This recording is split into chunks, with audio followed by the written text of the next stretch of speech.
ಮಾಡಿದ್ದೇವೆ.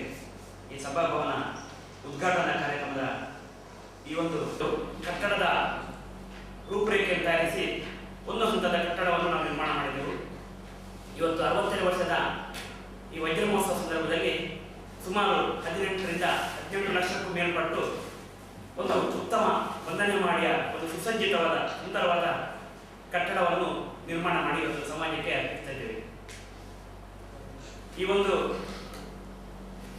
ಕಟ್ಟಡ ನಿರ್ಮಾಣಕ್ಕೆ ಸರ್ಕಾರದಿಂದ ಡಾಕ್ಟರ್ BS ಅಚ್ಚರು ಅವರ ನಿಧಿಯಿಂದ ನಮಗೆ 3 ಲಕ್ಷ ರೂಪಾಯಿ ಹಣ ಬಂದಿದೆ. ನಮ್ಮ ಉಸ್ತುವಾರಿ ಸಚಿವರು ಮತ್ತೆ ಮಾನ್ಯ ಕರ್ನಾಟಕ ಸರ್ಕಾರದ ಮುಜರಾಯಿ ಮತ್ತು ಬಂದರು ಇಲಾಖೆಯ ಸಚಿವರಾದ ಕೋಟ ಶ್ರೀನಿವಾಸ ಪೂಜಾರಿ ಅವರು ಉದ್ಘಾಟನೆ ಮಾಡುತ್ತಿದ್ದಾರೆ.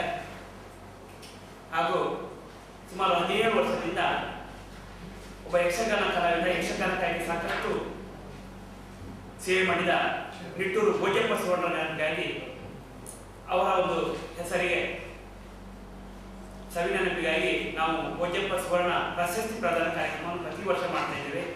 ಅದೇ ರೀತಿಯಲ್ಲಿ ನಾಡ್ದು ಈ ಒಂದು ಉದ್ಘಾಟನಾ ಕಾರ್ಯಕ್ರಮದ ದಿವಸ ಸಹ ನಿಟ್ಟೂರು ಭೋಜಪ್ಪ ಸುವರ್ಣ ಪ್ರಶಸ್ತಿ ಪ್ರದಾನ ಕಾರ್ಯಕ್ರಮವನ್ನು ಈಗ ಉದ್ಯಮಿಯಾದ ಪ್ರಮೋದ್ ಮಧ್ವರಾಜರು ಆ ಕಾರ್ಯಕ್ರಮವನ್ನು ನೆರವೇರಿಸುವರಿದ್ದಾರೆ.